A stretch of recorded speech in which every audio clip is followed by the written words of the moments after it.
Welcome to the Temple of Bleh. Cryptic Offerings, episode 2, where the guys from the Temple of Bleh, which is myself and Jim. Sorry, I'm looking at Johnny's face. He's just fucking perplexed. That's just the way he looked. Pretty much. That's Jim. And we've already introduced Johnny from Uber Rock, and we've also got Justin from Uber Rock. What we do is we all bring a band to this, are we calling it a forum, arena, coliseum? What are we calling it? The altar. Yeah, it's got to be the altar. The altar, yes, the altar, sorry, yes. Bring them to the altar, and we chat about bands that we've found that we don't think have enough press, so we try and boost them and maybe come to a consensus on who's the best, maybe come to a consensus on why they're all the best. We'll see Let's sack off that one, because I think if they're good enough for us to all bring to the table, then it's good enough for everyone. All right, okay. We trust each other's judgment then, right? I want to say something before we start. I don't care. I think all you three talked amongst yourselves when choosing these bands, because all three bands that you chose, and you could put them on a bill together and they'd all work. And then my band, band where people are going, "Who the fuck are this lot? Who put these in the fucking mix?" Yeah, that is interesting, actually. Yeah, that was my one thought I had this afternoon. Where do you want to start then? We'll start at the top of the list. So we'll start with Johnny and your offering that you bring to the altar. Excellent. Okay, yeah. So I've brought Dekesis to the table today because I had a bit of a think about this, and I know how much that Raw hates prog metal. Then I thought I'll bring Dekesis along, because then you've got the mixture of power metal and prog metal, because I know how much he loves the power metal. So we'll see whether those two things combine, bring him back on side with the old prog. But anyway, so Dekesis, I feel like they've been around forever, although they haven't really broken out into the big leagues yet. I mean, we knew them over 10 years ago when they were practicing in the room above the Black Horse in Birmingham. Yeah, this is it. I've been aware of Dekesis for ages, but I don't think I've actually properly sat down and listened to them until today. Until now. There you go. So Dekesis went through a pretty big change in lineup. Would have been around about 10 years ago. Everything with Dekesis. Everything was about 10 years ago. But yeah, I think it was about 10 years ago. So their frontman Wayne left the band. And that was when Gemma, who was doing backing vocals, took over as lead vocals. I remember at the time, there was a lot of people saying that was it. Now Dekesis were done, we'll sack them off. But for me, though, I think that's where they really started to come into their own. So they brought out the New Dawn in 2016, which is the first album in that incarnation that we know today.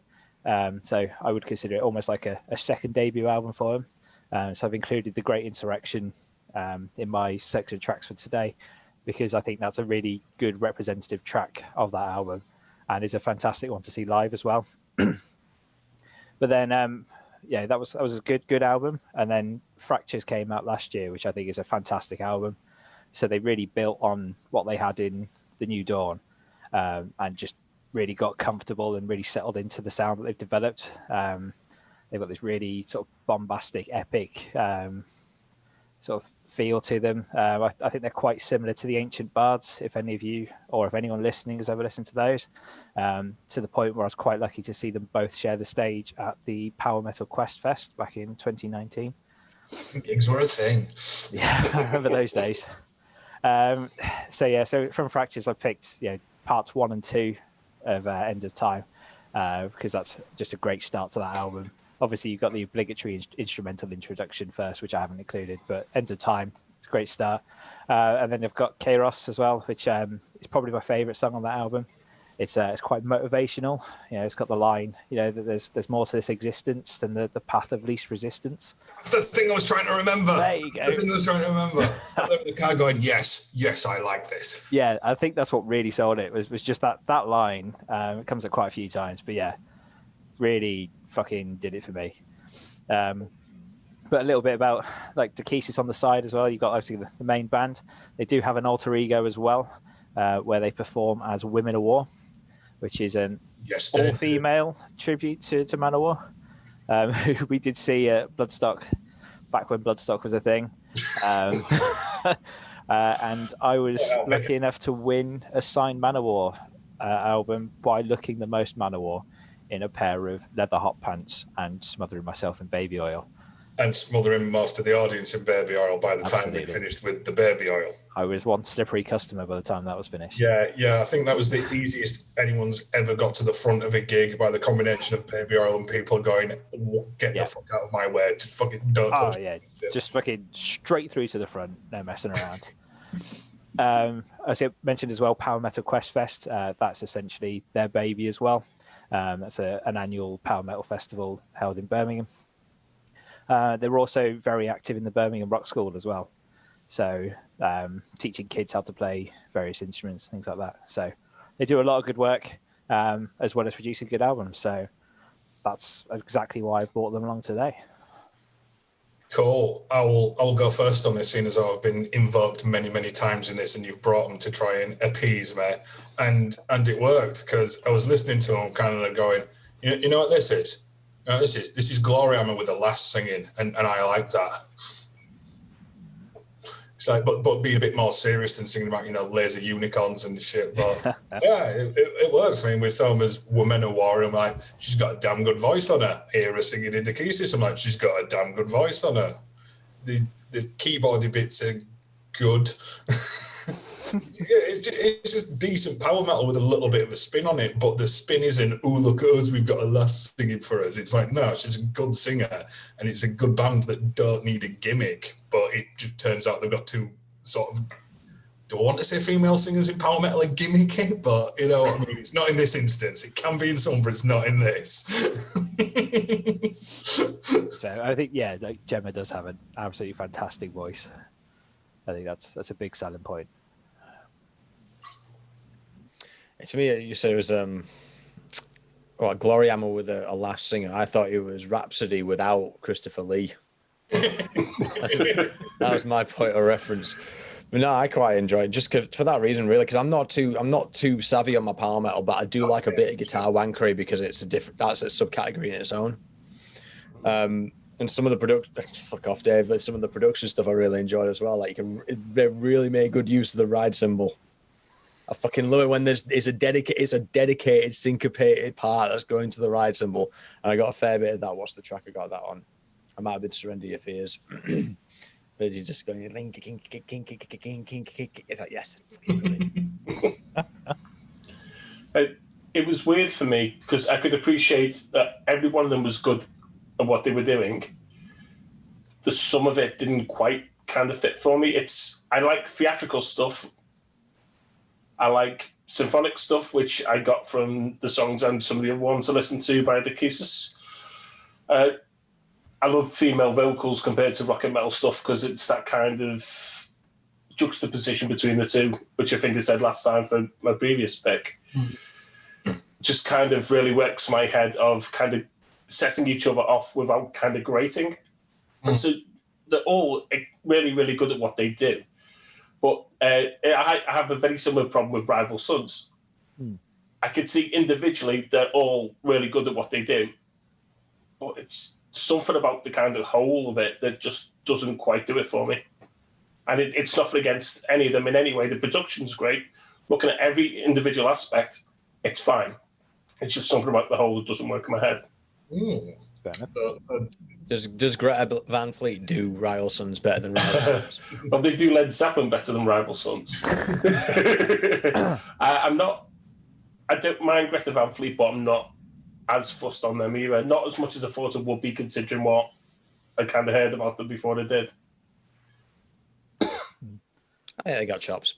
Anyway, it's not bad. So, Jim, you picked up on production there. Like, did you notice like the big step change from the track from the New Dawn up into Fractures? Because that was a massive difference, I thought. I didn't know. And the fucking the New Dawn album art looks like Faith Plus One. Familiar with that reference? Oh dear. There's a point I was going to make on my choice as well about production step ups. I guess it's just one of those things where it's interesting because on my choice, I'm going to talk a bit about development and how the song crafting sort of moves a little bit forward. But with these guys, it looks like they're just having a lot of fun all the way through. There's not so much attention being paid to, oh, we need to, less is more. We need to make this catchy. We need to make this something else. It's like, nah, it's just pure fucking guitar wankery, and I'm all in for it. They know what they want to do. They go out there and do it, don't they? They don't apologise for it. They build a little mini empire in the Birmingham rock scene about it. Well, yeah. I'm going to do my assessment of merch. Oh, merch assessment. Is the logo minimalist? I'm pretty sure I've got it here somewhere. Well, I'll tell you what, Jim. While you're merch assessing, Justin, do you want to do yours? Because I'm doing them in order that they're on the playlist. Because that's the order that people got this shit sorted, Jim. Okay. Well, the band I've brought in are Allah Akbar, which are not as they may initially sound. They weren't. They're basically like a young version of Accept, in my opinion. They're very much kind of balls out, rock and roll, party, have fun, fuck responsibilities and anything like that. They've got a really, really cheesy video. I put 6 in instead of 5. I cheated slightly because there was 4 songs I felt had to be in off the first album I heard. And then I included one off each of the other 2 albums. So the Play It Fucking Loud album, which is the one I heard first, it's just absolutely, not exactly kids. I'd say, looking at the video, probably late teens at the time, having fun, not giving a fuck, no budget for the video whatsoever, just going, enjoying themselves and making fucking music. And for me, that's what rock and roll's about. I didn't vibe. So it's 2 other little bits that I nearly missed out. Comedy Motorhead. Because they don't take themselves seriously. If you've seen the video for Play It Fucking Loud, they definitely do not take themselves seriously. Just all so kind of tongue-in-cheek, fun, no frills bollocks. Sorry, Jim. No, I was gonna say, do they have any more background? Like, are they like members of other bands and stuff like that? That I found, no, but they're not. Like, even in Germany, they're not particularly well known as far as I've been able to find. So, because in terms of, like, you're right about earlier, except it's kind of like, imagine if like AC/DC were writing High Voltage and then they got stuck in Groundhog Day for the last fucking 5 songs. That's what it sounds like. It's just sort of like self-referential heavy metal songs, and I found that difficult to vibe with, but at the same time though, it sounds really fucking sick. So I was like, well, they've clearly got some sort of chops, and they've clearly been on the beat for a few years prior to this happening. So it's interesting that you say there were teenagers in that video, because it doesn't sound like these are teenagers. It sounds like these are pretty fucking wised up young men in terms of rocking. The 4 that off the same album, Play It Fucking Loud, which I think is the first of the 3 albums certainly that I found by them anyway. That's when they were youngest. That was the first album, and I've seen kind of later videos and a couple of live videos as well on YouTube, and you can tell that they've definitely aged since like a bit since then. But I think the band started in 2012-ish. Right. Okay. Which is roughly when Play It Fucking Loud came out. Right. No, fair dues. So at the time, they would have been fairly fresh into it. My idea of like pie metal and pie rock, I've been fucking spoiled by Andrew WK. I kind of like, I don't know, it felt a little bit too on the nose for me. I think if I was going to go for like that kind of pie rock, I would just go straight to Motorhead, or I just would go straight to Turbo Negro. I don't feel, but the thing is though, maybe this is just like my failure of articulating my thoughts on music, but I don't feel like my time was wasted listening to them, so maybe that's a good point. Ali Akbar, not a time waste. Jim Saxton. I thought they sounded like a Poppy Chrome Division. Ooh, child. Yeah. Interesting. All right. Yeah. Okay. That's what I thought, and I thought, yeah, you could just stick these on an album, and like you go to any house party or something like that, you put them on, even if no one had heard of them, people wouldn't, like what Jim said, the time won't be wasted, no one would blink, but I think a couple of people would turn around and go, who's this? This is pretty good. Can we have another one of them? Yeah, they set out to do, we're going to write songs about beer and metal and partying and why rock and roll's the best thing in the world and it's good for you. It's like, yeah, cool, bang it on, let's have a 6-pack and let's do this shit. Yeah. Well, it's that track Louder Than Your Mom, as much as the Americanism of it. Yeah. It's like, it's just that not giving a fuck, really juvenile humour, but doing it in quite a way that translates better than maybe a lot of German humour generally does. Certainly kind of over here, I'd say. Yes. So have we found funny Germans? Maybe. No. I mean, Jim, you haven't seen their logo yet, I assume. If you dip onto their website, look at their splash page, and their fucking panty dropper logo is something to fucking behold. So they managed to get like the A into a woman dropping her pants.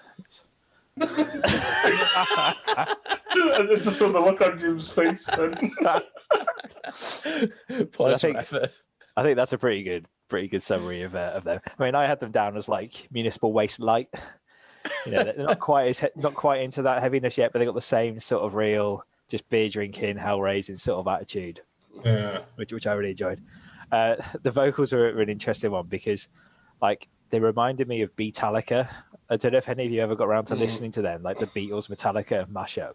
No, it comes across almost like a Hetfield impression. Very close connection with Realm, a Roadrunner band. But I really enjoyed them. I thought they were great. Like, I could quite happily smash a load of beers with them on in a bar. Yeah. Like, I can imagine their gigs would be fucking great. Yeah, okay. Yeah. I'm pretty sure, was it the Play It Fucking Loud video, the one that was like in a desert? Yeah. Yeah, and they're just getting pissed up, smashing up cars and doing loads of stupid shit. Yeah. Yeah, and then the completely shit reenactment of a battle with LARP safe weaponry. Yeah. Yeah, they just strike me as something that you don't. I mean, pop rock would be the wrong way of describing it. I think pop metal maybe. Yeah. If you kind of get me, they're not taking themselves seriously, and they're a lot kind of lighter than say the likes of Motorhead. Yeah. It's just that I just think there's something about it. I mean, Johnny actually phrased it quite well with the kind of Municipal Waste light, because it is kind of like Municipal Waste playing Motorhead songs. Yeah. That's a good way. Kind of thing. Yeah. Yeah. I mean, personally, I think it's great just to see a fucking return of hedonism back into metal music, because I think that's been starting to be lacking a little bit, which was pretty much how we survived through university. So to get that back is pretty good. Did we? Well, we somehow scraped through, I think. That's why we're here now, isn't it?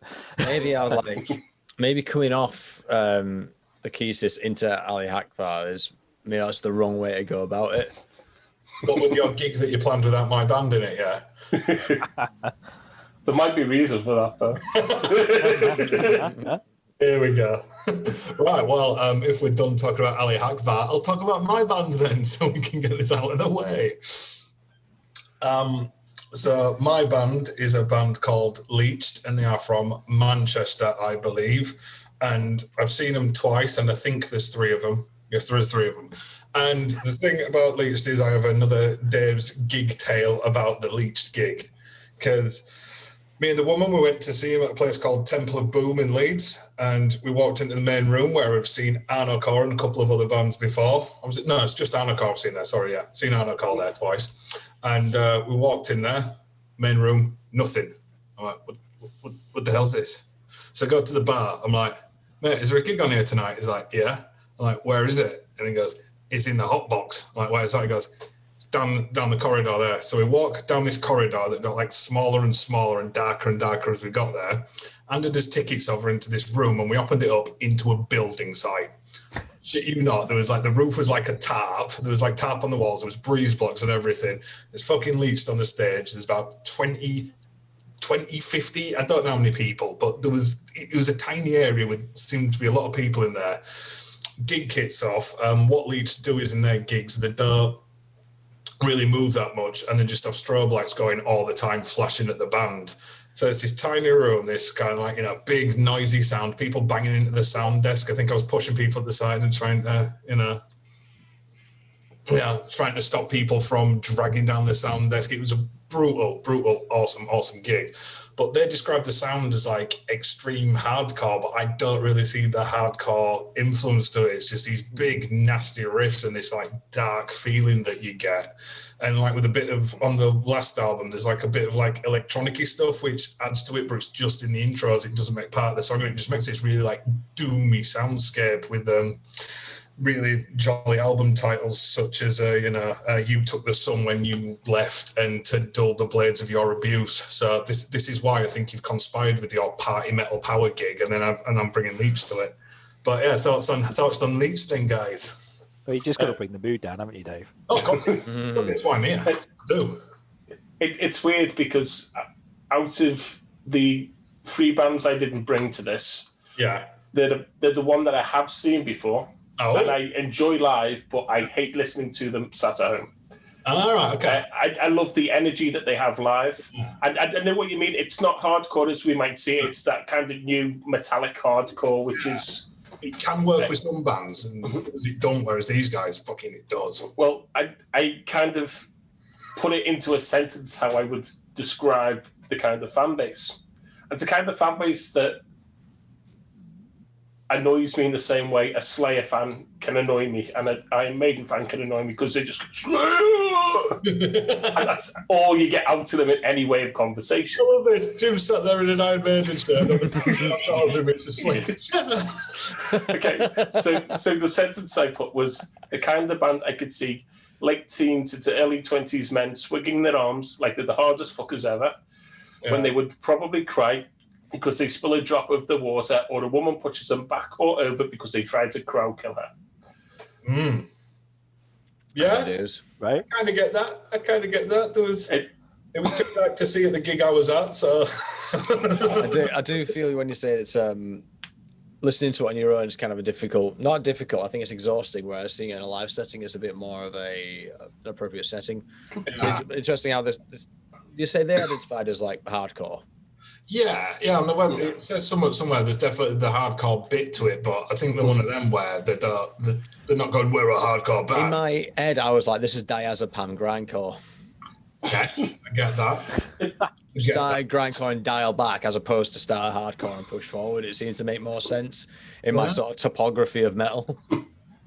And it's almost like metallic hardcore that uses a kind of like early REM Pixies loud soft aspect. Yeah. It's that's why I kind of went for the metallic hardcore, because you've got other bands like Malevolence from over in Sheffield who have that kind of hardcore following, and they play with a lot of the more kind of modern hardcore orientated bands and the metallic hardcore bands. But I would describe them as more of a metal band instead. Yeah, but then, sorry, go on. And you wouldn't put Leech on at a hardcore gig, would you? Because they won't fit. Well, I actually would. Genuinely, I'd made enough money promoting when I was still doing it actively. I would actually put them on alongside the likes of Loathe, alongside the likes of Malevolence, for that kind of hardcore band that has a heavy metallic element, that kind of jarring noise aspect to it as well. Yeah. I say, well, I thought that considering they are clearly quite brutal, they still managed to be somewhat accessible as well. Sort of in a similar way to how Gojira manage it, where they're like heavy as shit, but like certainly their latest stuff is a lot more accessible. But I don't know whether that's just because of when I was listening to it. But yeah, I quite liked it, but I can imagine that it's definitely going to be something that you need to see live to really experience. Like, I think it is, because I saw them at Damnation and went, oh, they were good, and then we saw they were playing Leeds again where I was living, and I'm like, sweet, we'll go see them. And I think it's just this special place in my heart because of that, like, just that band in that setting was like, yes. But then the icing on the cake afterwards was we went to another little room in the Temple of Boom, and we thought, we're already off his faces on rum and cokes. Let's stick his head in this little room and see what was happening. We were greeted by this room where there was 5 people in it, and there was a band on stage, and that band was a giant, fat 40-year-old Belgian playing drums and a cello. Okay. Called Mr. Markelli, and he's amazing. I was going to say, you say you saw them. It's like a band. Brilliant, but with a cello. So you say you saw them at Damnation. Does that mean I saw them at Damnation? Yeah, they're like really early on in the day. There was like Lick and then Leached, or Leached and then Lick. Maybe. I don't know. It's quite hazy, the Damnation trip. Yes. Yeah, never seen my clubs the night before and then got Damnation the day after kids. Yeah. Hey man, they're supporting Venom Prism in Leeds on the Cool. 20th of October. Is that a tour? It is a tour. I don't know if they're just local support or they're on the full run. See if it's coming to my neck of the woods. But that's no fucking joke if they're supporting Venom Prism. I mean, they've definitely started to break out back into 2019 by the sounds of it. So it'd be interesting to see if they can keep that momentum after the forced break that we've had recently. Well, Yeah, I was just gonna say exactly that. There's so many bands who are probably close to kind of pushing themselves into a bit more, not exactly commercial, maybe better support slots, if that's a better way of phrasing it. Just greater success, really, isn't it? Yeah, and then all of a sudden to have that stalled through zero fault of your own, it's interesting to see how bands are going to respond to that, because obviously a lot of people have just kind of decided to just, okay, we'll go and do another album then because we're going to be in lockdown until whenever, or it's going to happen again, or whatever the kind of thought process at the time. And I think too many of them have kind of rushed something out to try and stay relevant. And it'd be interesting to see where Leeds actually go with this. Yeah, fair point. Yeah, they're one of those bands where I think when you say moving into, well, first of all, it'll be interesting to see if they can keep the momentum up after we've all said we don't want to listen to them outside of our bedroom, like outside of like a bedroom inside like a bedroom context. But I think in terms of like moving into like the better support slots, as you say, I think the way I'd phrase it is like, where do they find their ceiling or where do they find their niche? Because like we know it's not too conventional that they're not gonna do a lot of headline things outside of their own sort of like sphere, out of their own ecosystem. And I think like a good example, a good analogy for that is kind of your deathcore bands like Job for a Cowboy and Suicide Silence, who are like their own thing in their own special way, but they won't ever, unless they are at a gig with Job for a Cowboy or Suicide Silence, neither of them are going to headline. I think that's a similar kind of vibe I'm getting from what I'm calling Diazepam. It's one of them awkward things. I could see a couple of different audiences. I could see maybe some grand people taken to them as well, like, or maybe even like the proper heavy end of death metal, the kind of less melodeath kind of side of it. I could see them going into it. So I think it depends entirely who they can kind of jump into a tour with. Yeah. Like if they could get a look with some of the more kind of extreme end of the death metal stuff, or maybe even some of the deathcore stuff, I could see them with the grind, possibly even on the noise circuit. Some of the noise circuit, which keeps on kind of having its own ebbs and flows separate as well. They're close enough to it that I think that they could kind of branch out slightly depending where they want to go themselves with the sound. Yeah, if they went more new album where there's more of that like electronically intro stuff and ramped that up a bit, it'd definitely work on the noise circuit, because that's the vibe you get at the gigs, because tiny rooms, that sort of stuff. The levels aren't properly. It's like, oh shit, we've let the intro tape run on a bit longer. Let's just play anyway, and it's just this fucking noise, and it's brilliant. Yeah. Cool. Right. Leech then, I'd say. So, Jim, last one in this gig of glory that we've put together here. Go on, bring us home, Jim. Oh man, so Dream Troll, it was kind of low-hanging fruit for me because I've been incredibly busy, but I always shine a light on these guys because there's some, I just can't shake them for some reason. So they were first introduced in probably like the first podcast, I think, Dave, weren't they? Something like that. Yes, where I told the tale of my brutal assault at the hands of Dream Troll. Oh yeah, these guys are the Fugitives. They're like they're bang out of order. So, Dave, Yeah. if you want to regale these guys with the tale, they probably already know, but for the benefit of the audience, I was at Bloodstock the year that Judas Priest were there because I had my Judas Priest on the leather biker cap thing and everything. And I'm stood there in the New Blood tent, you know, minding my own business in a string vest and leggings with a pint, as you do.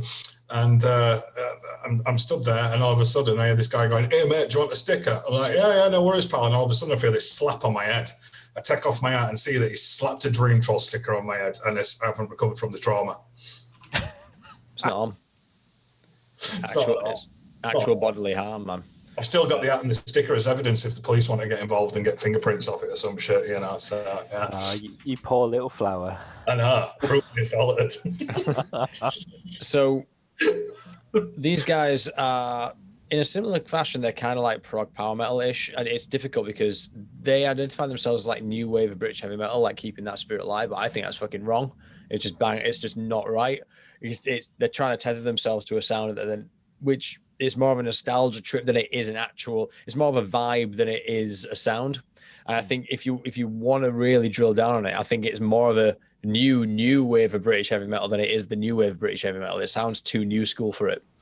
And I don't think they're doing themselves justice for tethering them for trying to market themselves that way. It's too innovative, it's too new, and it is too refreshing to be burned with that. So these guys formed in Leeds in 2000, I want to say 15.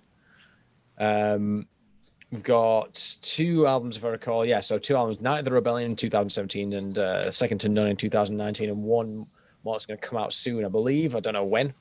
In there, they've got some singles and EPs. They've had. I'm not going to say they've had singer troubles because it's not. It's a bit too good. It's not. It feels too contentious a thing to claim. But they've had like 3 singers in that time, and from what I can gather, there's a singer per album. Now they've got a new singer for this new album. So there's. I don't know if that's by design, and they're really just like guitar people or songwriter people who just like, fuck it, let's have a different singer each time, or at least let's just not worry too much about continuity of the lineup. But that seems to be the case in terms of like everyone else has been static since the start of the band, and this thing has changed every fucking time. Not that it matters; they all sound approximately the same in delivering that kind of power metal alto. But yeah, I think it's shit up. And how do I vibe this? It's kind of like it's prog power metal. I think it leans a bit more on the prog side. I'm sensing like some Faith No More sensibilities in there a lot of the time in terms of like the breaks and in terms of the way the structure of the songs, but they leave a lot of the fat in until the second album. The second album is when they start maybe refining it a little bit more. And it's a trajectory I'm very interested in. I think that's why I can't shake them, because I'm like, this is going to end up sounding super interesting as we go along. And I don't know who it is, right? And maybe I should have done better research. There's the guy who runs their social media basically just kind of shred videos. So when he writes a solo, he like record a 2-minute video and send it out to the world. And it is really good work. It's proper ambassador for the instrument level kind of output. And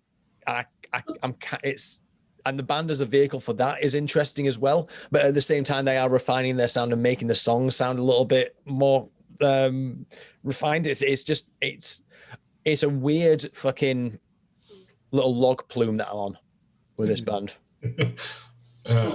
My thoughts on them were they are the musical equivalent of the TV series Cobra Kai. It's very, very 80s, but it's doing its own thing and it's taking you on a different story, but it's going, hey, look at this stuff you remember. Look at our dual guitars going and stuff, but it's not going, oh, we're trying to redo this. It's like, let's do something new with the source material. Their 80s angle is aesthetics only. It's not in the music. I don't believe it's in the music. It's in the guitar thing. It's in the band photos. They always put like a grainy film grade over every video they do. But everything else is purely like 21st century innovative stuff. Yeah, like Cobra Kai. Yeah. See, I'd actually disagree with you on the sound. I would say it's actually exactly new wave of British heavy metal. Wow. With modern production values. I think that's the only thing that's different is they're using better production values than a lot of, certainly like the early Iron Maiden. I got so many Iron Maiden vibes. Yeah. With more kind of power metal vocals. So obviously Bruce is classically trained, but he's operatic trained, and it's different from a power metal style, even though they have some elements in there. I could definitely see a kind of prog side of it, certainly with the way the tracks are a bit longer, so there's that extra time to do a bit more, guitar wankery or, whatever you want to call it on technical terms. Yeah. It is the technical term. Yeah. I've used that for a long time, and I don't think I'm ever going to stop. We all know what it means. It's fine. Yeah. But yeah, I'd say they were exactly. I mean, right now we're getting the new wave of classic rock that's coming through from a lot of it from Australia, some from the UK, some from the States. I think what they're doing is actually going to be the next thing after that, as that circle kind of keeps coming back around. That's interesting. And I think that they could end up doing something pretty well out of it, because they kind of started setting themselves there already. Yep. And it's...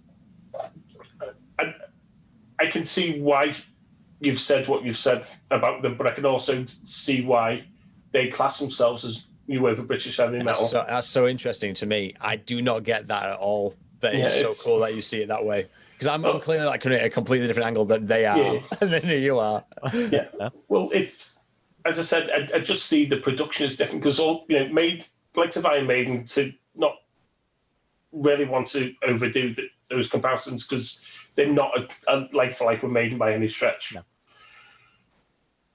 They don't use the same kind of production values.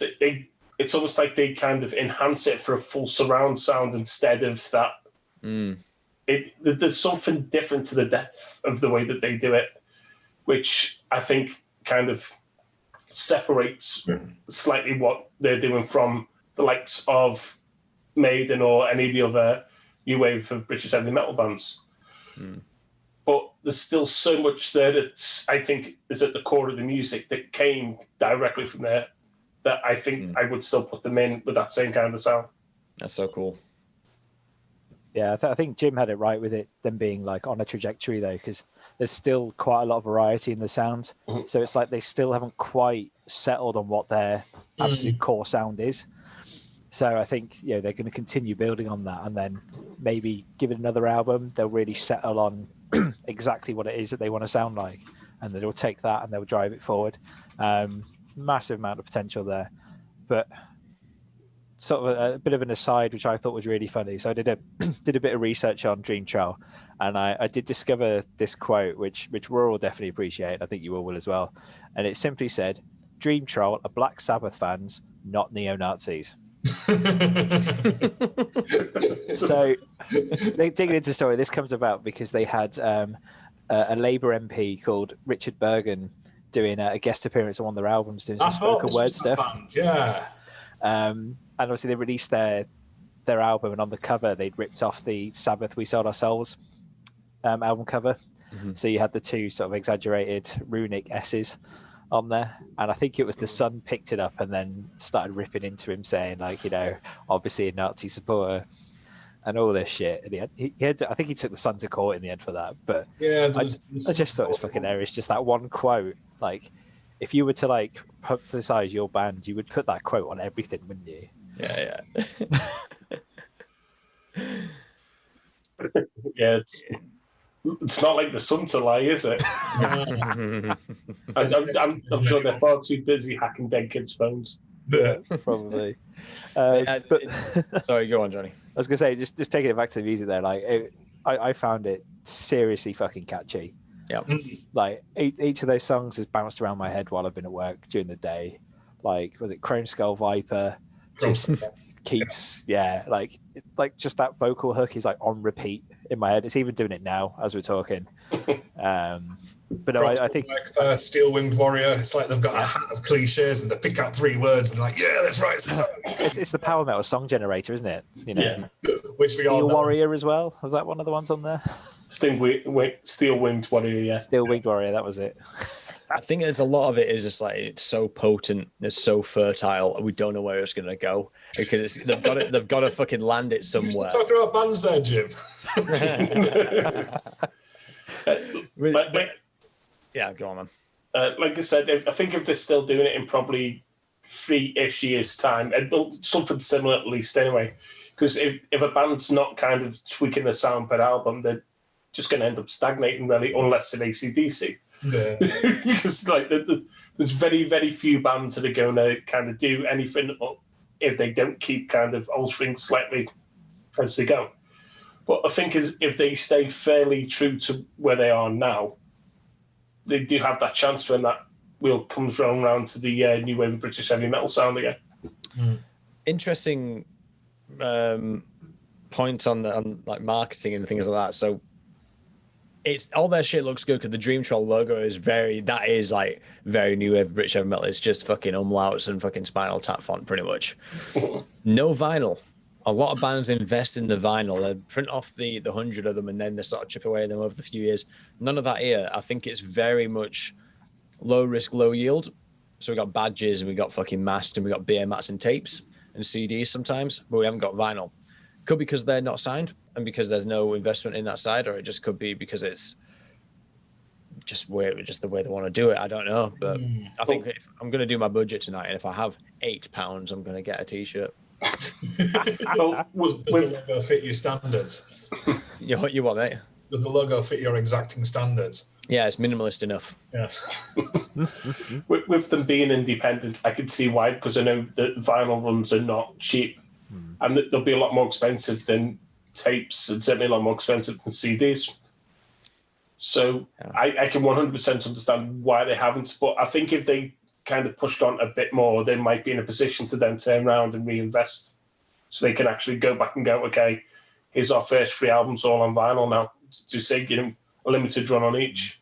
They're clearly perfectionists in terms of the production side. So yeah, I think it feels viable. Let's just see where it all happened. Producer mixing, Matt Baldwinson. Who's also the bass? Oh yeah, former bassist. Oh no, he is. He does the guitars. He used to be the bassist. Oh, so you are right. So it's all done in house. Yeah. Right. That'll be the guy that's giving me all the fucking guitar porn on Twitter then. Well, there's 2 guitarists, so it could be either or. Yeah, I mean, I'm just making presumptions because if he's the one that's mixing it and produced it, it'll be his Ableton account that's done it all on. Yeah, probably. Yeah. No, I think that's interesting. And when they say label independent, is that to say that they've put their own stuff out on their own label, or is that them not actually having anything? Or is it unsigned? Unsigned, independent, the same thing. Yeah, it just means that they've self-released. Mate, we should just let's all put in 25 quid and form a label called Cryptic Offerings. I mean, yeah. Weirdly enough, I actually kind of have had in mind to start something for a few years, to the point of I actually started getting the paperwork done. Nice. I mean, can I just throw money at you through the screen now, or do we sort that out after this? Because I'm on board for that.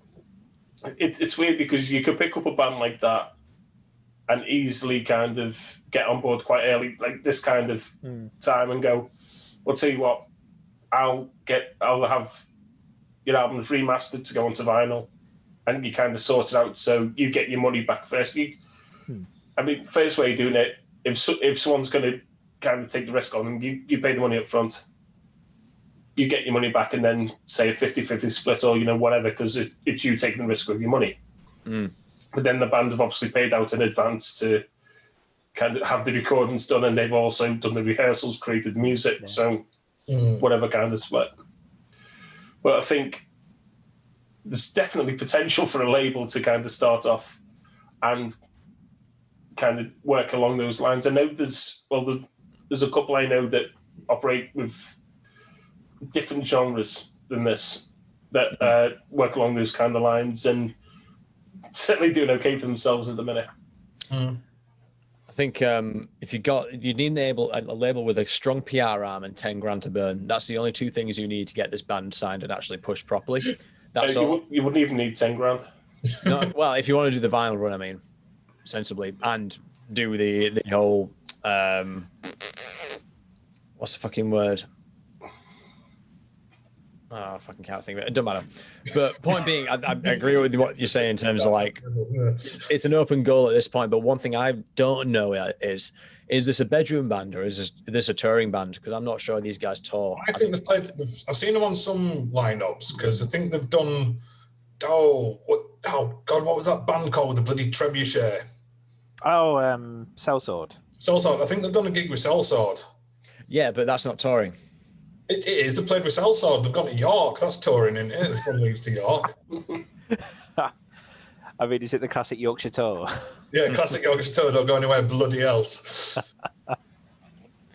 Yeah, open goal this one. They'll be signed by the time we next do another one of these. Cool. Yeah. So that's Possibly by us at this rate. yeah. So we've done all 4 bands then. So I reckon we should leave it there. Yeah, it's a tidy hour, isn't it? But Tidy hour. We've had some ups, we've had some downs, we've had some disagreements. We've seen Justin's plans for musical global conquest. So yeah, it's all good. The only question is, what are we replacing your head with? I want to put Benny in from The Mummy.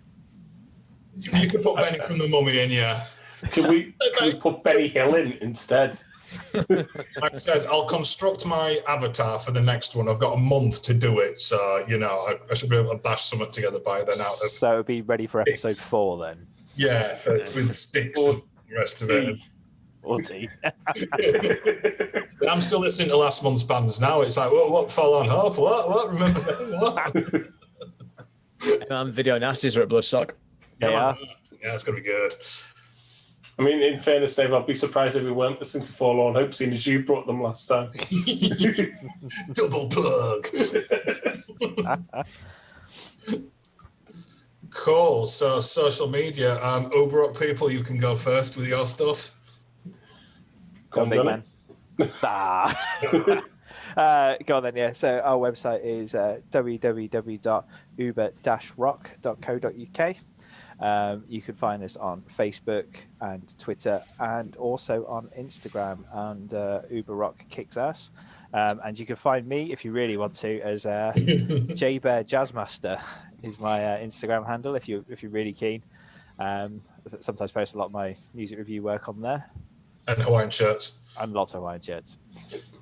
I can be found at DJ Astro Creep on both Instagram and Twitter, albeit I'm not very active on Instagram because that involves me being social. Who the fuck wants to do that right now? Jim, take them away with ours. Temple of Bleh. Just Google Temple of Bleh. I'll fucking corner the market. Just Google Temple of Bleh. Google Temple of Bleh, scan down about 5 things, and then you might find something related to us. That's how you'll find it. I've cornered the market. I nailed it. But if you watch my dog shit Roadrunner documentary, that's what you want to do. On the YouTubes. But no, if you're desperate, just Google it. You'll find us. It's fine. Yeah, if you're desperate. So I'll end it the way I always end these things by saying that's Bleh for nah. Just